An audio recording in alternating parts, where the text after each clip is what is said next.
Hey everyone, Josh here with Fresh Start Customs, and today we're going to be taking an ordinary shot glass like this and using the We Create Lumos or any other diode laser and turning it into something spectacular like this here. We just used our logo for an example, but it turned out great here. I'm going to share the settings, the process, everything in between, and we're going to go from there. In this case, I'm using a square shaped shot glass. The reason why is you can just lay it flat in your machine. You don't have to set up the whole rotary. But if you get a round one, that's okay. Just set up the rotary and do the same process here.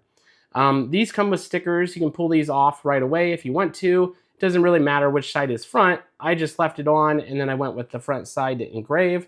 And then I pulled it off at the very end, which I probably don't show in this video here. With that said, the next step you want to do is get some of this Prang washable paint here. It's very cheap. It's like $5-6. And it washes off incredibly easy. And what you want to do is just put a dab of that right on here. And lucky for you guys, I've already done this, but what you want to do is use a foam brush and then just brush up and down, back and forth. And you can add multiple layers if you need to get as few of streaks as possible. If there are streaks in it, that's okay. Just make sure there isn't huge gaps. And it looks like this when it dries here.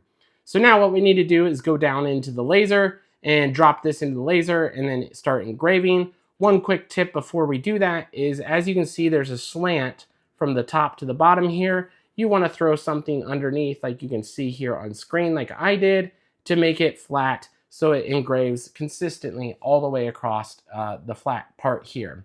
So with that said, let's go ahead and engrave and show you the end results here.